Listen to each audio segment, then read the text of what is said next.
Eh bien, si le froid avait tendance à nous engourdir un tant soit peu, la parole du Seigneur, elle, est plus que vivace en ce soir et nous rappelle l'urgence de la conversion. C'est vrai que le temps de l'Avent, vous le savez, est un temps de conversion.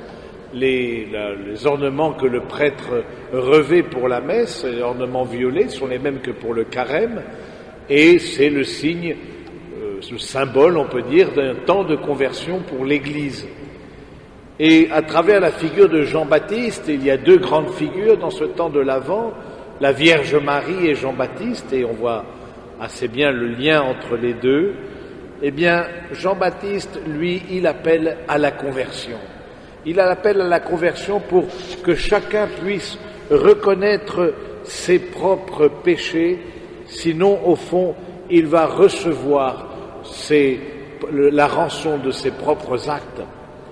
Oui, frères et sœurs, nous sommes invités à nous convertir. Convertir, ça veut dire se tourner vers le Seigneur et non pas vers quoi d'autre. Eh bien, se détourner des idoles. Se détourner des idoles, c'est-à-dire ces choses que l'on fabrique nous-mêmes, ces choses que l'on peut avoir mis à la hauteur de Dieu, l'amour, l'argent, le pouvoir, le savoir, que sais-je, et que l'on met à la hauteur même de Dieu et pour lesquels on ordonne sa vie en oubliant le Seigneur. Alors oui, le Seigneur, à travers les prophètes, et on voit bien les prophètes, ils dérangent, ils ont une parole forte. Et aujourd'hui, on a du mal à avoir une parole forte parce qu'il faut soigner l'auditoire, surtout s'il n'est pas si abondant que ça, n'est-ce pas? Et donc, voilà. Et au contraire, on voit avec l'ami Jean-Baptiste, c'est tout l'inverse. Les gens venaient à lui de partout. Avoir une parole prophétique, c'est accepter aussi de ne pas être compris, accepter parfois même de choquer.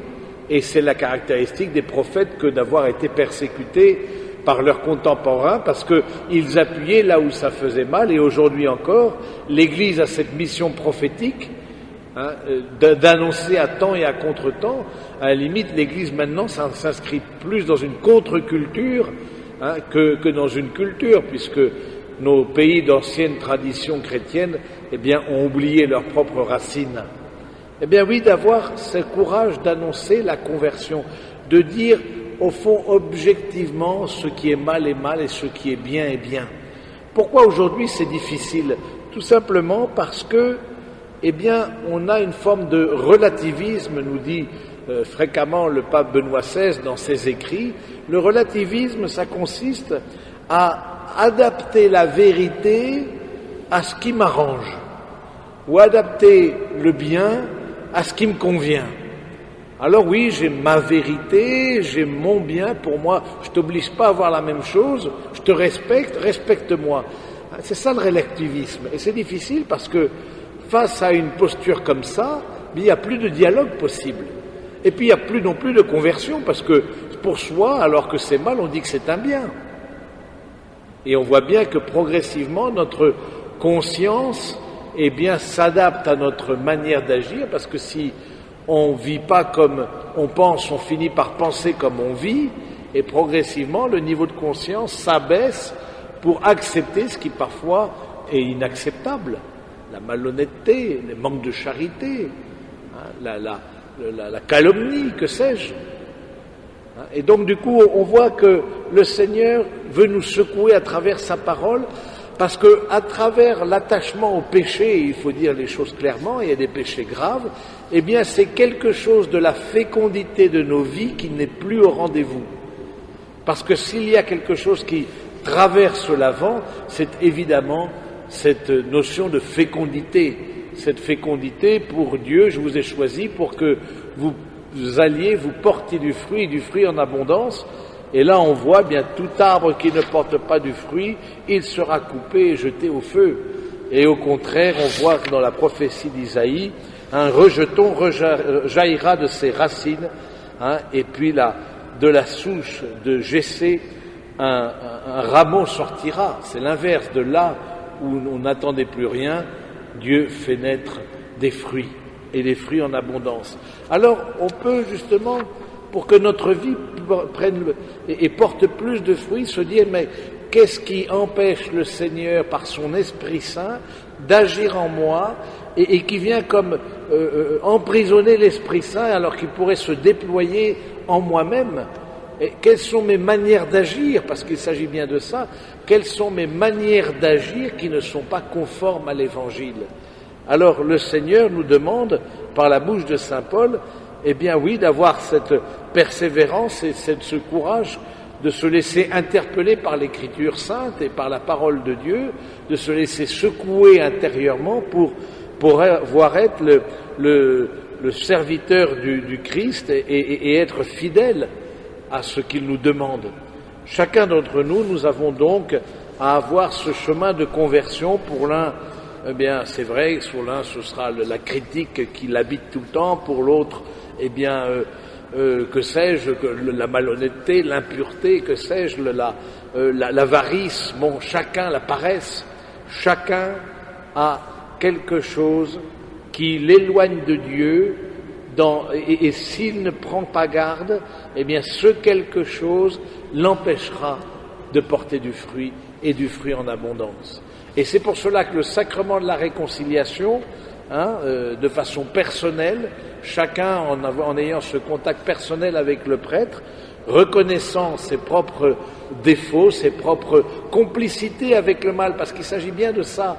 Quelle est ma complicité avec le mal? C'est-à-dire, quelle est, alors que j'avais le choix d'opter pour le bien et que je voyais clairement où était le bien, eh bien voilà, j'ai opté par un autre chemin.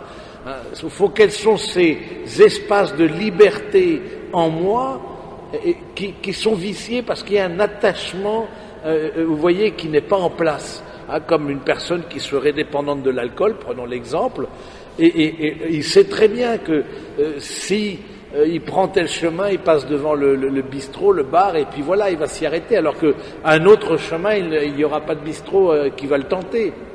Et pour nous, ces espaces de liberté, c'est important de les déterminer, de dire où est-ce que j'ai été libre. L'alcoolique face à la bouteille, il n'est pas libre. D'une certaine manière, il n'a pas à en demander pardon parce qu'il n'y a pas de liberté. Mais en revanche, antérieurement, oui, il était libre quand il est sorti de chez lui. Et donc, c'est intéressant de voir que le Seigneur vient guérir nos libertés qui sont malades, qui sont parfois complexes, et justement, il nous demande aussi d'éviter les occasions qui mènent au péché, d'éviter les occasions qui nous éloignent de lui et nous rendent au fond moins libres. Alors oui, l'Avent est un Avent de conversion à la manière de Jean-Baptiste, et qui prêchait un baptême de conversion et annonçait en même temps le Christ, qui venait à donner cette grâce du Saint-Esprit pour pouvoir reconnaître ses propres fautes. Mais il y a quelque chose de fondamental dans la conversion, c'est l'humilité. C'est l'humilité, c'est-à-dire je reconnais que j'ai besoin de changer telle ou telle chose. Je le reconnais sans désespérer.